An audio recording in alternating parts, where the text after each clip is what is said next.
ഇന്ന് രാവിലെ കുർബാന കഴിഞ്ഞപ്പോൾ ഒരു ചേച്ചി ഒരു വെള്ളി മാലയുമായിട്ട് ഓടി വന്നിട്ട് പറയണം, അച്ഛൻ ഒന്ന് വെഞ്ചരിച്ച് തരാമോ, ഇതെൻ്റെ മകന് കൊടുക്കാനാണ്, അവൻ്റെ ജന്മദിനമാണെന്ന് അച്ഛൻ പ്രത്യേകം വേണ്ടി പ്രാർത്ഥിക്കണം. അപ്പോൾ ഞാൻ ചോദിച്ചു അവനോട് പോയി.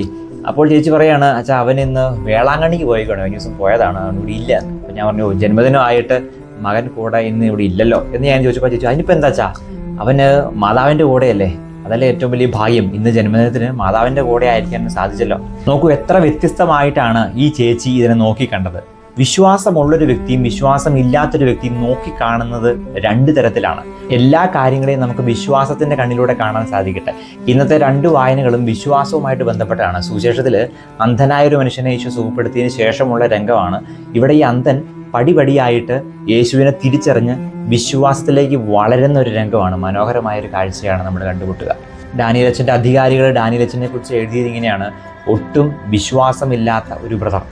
അങ്ങനെ ആയിരുന്നു എന്ന് അച്ഛൻ പറയുകയാണ്. പക്ഷേ ഇന്ന് നോക്കിക്കേ, ലക്ഷക്കണക്കിന് ആളുകളെ വിശ്വാസത്തിലേക്ക് നയിക്കാനായിട്ട് അച്ഛന് സാധിക്കുന്നുണ്ട്. എന്നിട്ട് അച്ഛൻ പറയുകയാണ്, ഞാൻ ഈ വിശ്വാസം വർദ്ധിക്കാൻ വേണ്ടി എല്ലാ ദിവസവും ഞാൻ ഇങ്ങനെ ആഗ്രഹിക്കുമായിരുന്നു, പ്രാർത്ഥിക്കുമായിരുന്നു എന്നുള്ളത്.